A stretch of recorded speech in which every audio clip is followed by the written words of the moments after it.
feel one day, not one day, is that you were mistreated or that you were treated unfairly. Now, if that means that that's what I need to do, then you do that. You do that. You take that and take it from a place of love. Let me tell you where I'm going to take it from.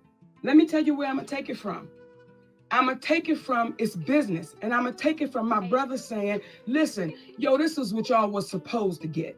Diddy's trial was already chaotic, but no one expected it to drag Tyler Perry into the fire. At first, the courtroom was focused on the main issue, Diddy's involvement in making an. But during one session, a witness unexpectedly mentioned Tyler Perry's name. It wasn't part of the main questioning, but the room paused. The witness described how some of Diddy's infamous private events were attended by several big Hollywood names, and when asked to name a few, Tyler Perry's name came up. This immediately got people talking. These weren't just parties. They were described as heavily protected, invite-only gatherings. Everyone who attended had to sign NDAs. Phones were confiscated. There were private security teams and surveillance cameras hidden in plain sight. These weren't casual get-togethers. They were organized experiences where status and silence were the price of admission. And then there was the line that made headlines. I know he's gay. He knows he's gay. This wasn't said as an insult, it was a statement of fact, as told by someone who claimed to be familiar with the way certain Hollywood circles operated. It was a way of explaining how power worked in these groups, how silence was traded for access, and how reputations were managed behind the scenes. Soon, media outlets and fans began connecting dots. Tyler Perry, a billionaire filmmaker with a carefully guarded public image, had always been the subject of quiet speculation, but now his name wasn't just in blogs, it was in a courtroom mentioned under oath, and that changed everything. We put too much pressure on Tyler Perry, you know what I mean? He ain't put nobody on. The people that been in his productions, they not famous. All of them can walk through the mall without security. Wow. Be what you gonna be, but put your people on. Exactly. If you a gay person and you in there, put some other gay people on. Exactly. Put somebody on. Put somebody on. Or don't be wondering why people keep saying gatekeepers. Because clearly, y'all are keeping these gates. For years, there were rumors about Perry's gender and the kind of power he held behind closed doors in Hollywood. He's always been private, and for some, that privacy made him untouchable. But now, with sworn testimony flying around Diddy's trial, people are realizing these whispers may have had substance all along. Multiple testimonies have now referenced so-called exclusive parties known for experimentation, drugs, and full control by organizers. One witness described these events as planned productions, with handlers, surveillance, and heavy vetting. NDAs were everywhere. Victims claimed they were asked to sign them before even entering the house. Once inside, they were allegedly monitored, directed, and in some cases recorded. Several testimonies included names of high-profile men being present at some of these events. Tyler Perry was mentioned, again, not as a participant in any but as someone who was seen at gatherings that are now under legal scrutiny. That distinction matters, but it still raises questions. What was he doing there? Did he know what was happening behind the scenes? Was he just a guest or something more involved? So what do you feel happened to Black Hollywood to where it used to be an event to put out a black movie? Tyler Perry happened to Black Hollywood, and he did it by using stupid, ignorant, so-called Christian to fund all of his very homosexual behavior. He ain't Richard Smallwood. He's a whole cross-dressing weirdo. Long before these court testimonies, Jaguar Wright had already spoken out. The soul singer and outspoken industry critic had accused several celebrities of being tied to dangerous Hollywood circles, and Tyler Perry was one of them. She mentioned that Perry wasn't who he portrayed himself to be in public. According to Jaguar, he had been seen attending events hosted by Diddy and other powerful men. She described those parties as dark, manipulative, and filled with exploitation. At the time, many dismissed her as bitter or unstable, but now, as these court proceedings unfold, her words are starting to sound more like early warnings than conspiracy talk. Jaguar also went further. She accused Perry of doing something deeper, of changing male actors who worked with him. She mentioned names like Layman Rucker and others, suggesting that Perry had an influence over their careers and even their personal identities. She didn't claim direct abuse, but she hinted at manipulation, emotional, professional, and back then, her interviews were brushed off as rants, but today, with multiple people under oath describing scenes that match Jaguar's stories, people are going back to those clips with a different ear. Her claims are gaining traction, not because they've been officially proven, but because they're lining up with what's finally being admitted in court. Meanwhile, another has made everyone stop scrolling. Christian Keys had been quiet for a long time.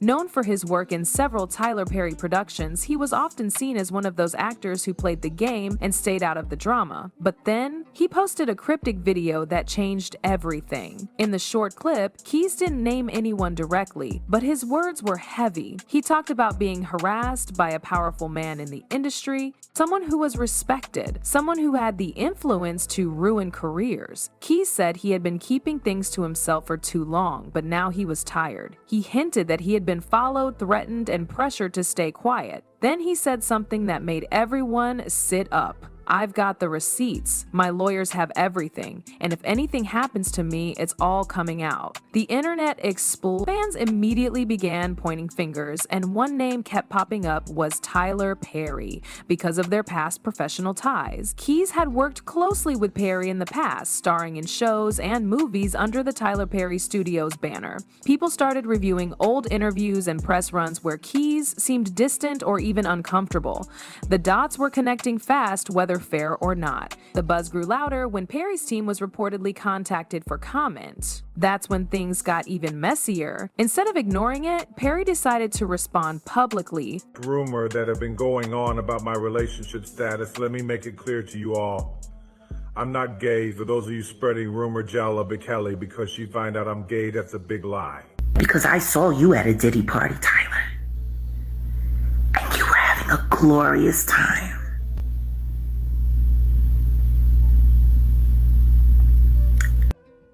And if you must know, we're still working together, so enough with the rumor. And if you have interest in me to figure out I'm straight, kindly text me directly, and I'll make out time to reply thank you. I need him to tell me what happened to my friends. And I don't care how long it's been since I talked to them. They will always be my friends. Always. Tim and Durrett and Lamont Rucker were not the same after they went on camera with Tyler Perry. Christian, I think you can tell me why. Tyler Perry finally addressed the rumors after a while. In an interview and through a written statement, he denied everything. He said he wasn't gay. He said the stories being shared were false, exaggerated, and pushed by jealous people trying to tear down his success. He went further, blaming the media for spreading lies and fans for fueling baseless gossip. He insisted that he had never harassed anyone, never attended any wild parties like the ones described in the testimonies, and had never signed anyone to silence or control them. But the problem was timing. By the time Perry made his statement, Christian Keys' video had already gone viral. Court testimonies had been discussed across social media, and Jaguar Wright's old videos had resurfaced and were being re-examined with fresh interest. So even though Perry denied everything, people weren't sure what to believe. He had built an empire based on image control, but now that image was cracking. For many fans, it wasn't just about whether he was gay or not, it was about power, secrets, and silence. And some were no longer willing to defend him blindly. Ellen, just when it couldn't get any messier, here comes Monique with the receipt. Monique had always warned us. Years before all this, she had already taken on the same group of powerful figures, Tyler Perry, Lee Daniels, and Oprah Winfrey. She said they blackballed her. She said they made sure she didn't get work after she refused to promote Precious for free during award season. Most people thought she was overreacting or just being difficult, but now, with Perry's name coming up in court and former collaborators speaking out, people started listening to Monique again. She brought up those old phone calls, the ones where Perry allegedly admitted that she had done nothing wrong but still wouldn't publicly support her. She reminded everyone how she was told to just play the game. She didn't, and she paid for it. I got labeled as difficult because I said one word, and that was no. Now, I said no to some very powerful people. What Tyler Perry showed me, Lee Daniels, Oprah Winfrey, and Lionsgate. When you don't do what we ask you to do, we'll take your livelihood. Now, with legal documents surfacing and public figures adding their stories to the pile, Monique's claims don't feel like bitterness anymore. They feel like evidence, and her voice, once dismissed, is now being heard louder than ever. And let's not forget, Perry's closest ally is no stranger to controversy either. Monique's issues with Oprah run deeper than just being excluded from Hollywood circles. One of the most painful moments in her life came when Oprah invited her abusive brother onto the Oprah Winfrey Show without telling her. This was the same man who had molested Monique as a child. She only found out about the interview after it had been taped. Oprah didn't ask permission, didn't give a warning, didn't consider how it would affect Monique emotionally. That decision shattered whatever trust Monique had left in the so-called sisterhood among Black celebrities. She called it a betrayal, and to this day, says Oprah never truly apologized. Now, as Tyler Perry and Oprah's close relationship is being re-examined, it doesn't look like a bond rooted in compassion. It looks more like a power alliance. Both have defended each other. Both have helped shape the careers of actors and artists who followed their rules, and both have allegedly turned cold when those artists refused to stay silent or play along. Monique's experience with Oprah wasn't just a personal attack. It's now part of a bigger picture of how influence is used to control not just stories, but people. These aren't isolated complaints. They're signs of a pattern, a structure that punishes people who speak up. There's talk of NDAs being used not to protect privacy, but to bury abuse. Talk of actors being handled after refusing advances, of careers being halted after one wrong step. Now, with Diddy's trial cracking open the dark side of the entertainment world, all these threads are connecting, and they all seem to lead back to the same system. One where silence is bought, truth is buried, and power keeps recycling among the same hands. A person commented saying, "It's not about orientation, it's about accountability. If you were at those parties, you saw something." Another one added, "Christian Keys didn't say a name, but the industry already knows the person." So, with the trial still unfolding and more names being dragged out, what's next for Tyler Perry? As of now, he hasn't been formally accused of any crime, but the court of public opinion is moving fast. And when people start comparing testimonies, past interviews,